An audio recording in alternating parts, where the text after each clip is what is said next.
So here we have the Audi A6 on a 58 plate. I'm going to start off by showing you around the outside of the car, and then we'll hop in and run through some controls on the inside. From the outside you can see it's the 5-door Avant A6, so the estate version with tinted windows and alloy wheels.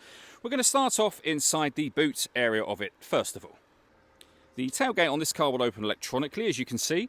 As we approach the back of the car, you'll also see reversing sensors, plenty of boot space as well, along with that 60/40 split folding rear seat, should you wish to increase this space even further. Okay, so we're just going to work our way back around to the front of the car, and then we'll hop in and run through some controls on the inside of it from there. But now that we've done a full circle, you can see it's a great looking car the whole way round. Just briefly before we climb in, I think it's well worth seeing the interior from this exterior point of view. There's plenty to run through on the dashboard, so let's hop in and we'll do that now. Okay, now that we're inside the car, we're going to start with the dials. Over on the left-hand side, first of all, we have the coolant temperature gauge, the rev counter, speedometer and fuel gauge on the right-hand side. In the centre, you can see the digital readout for the speedometer being displayed there at the moment. Below that, it will show you what gear this car is in. It's an automatic, so of course, we're in park at the moment.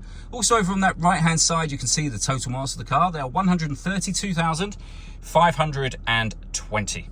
If we back out to the steering wheel, we have our stereo controls and phone controls on here.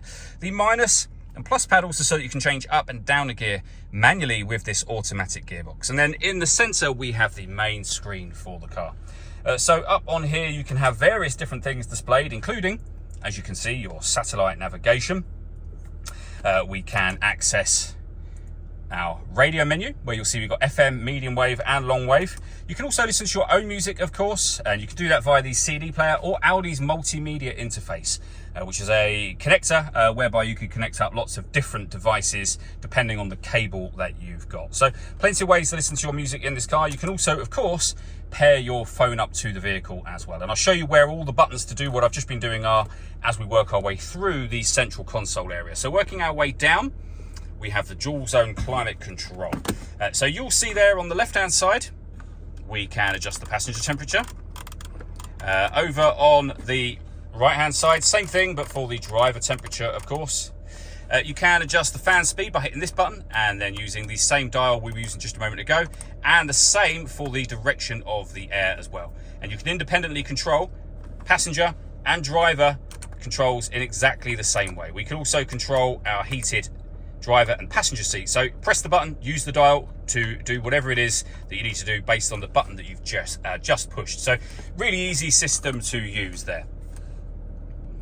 We then have the gear lever for the fully automatic gearbox, of course, and the buttons I was using a second ago to control everything that's up on the screen. So you can access certain menus directly, but you can use this dial as well.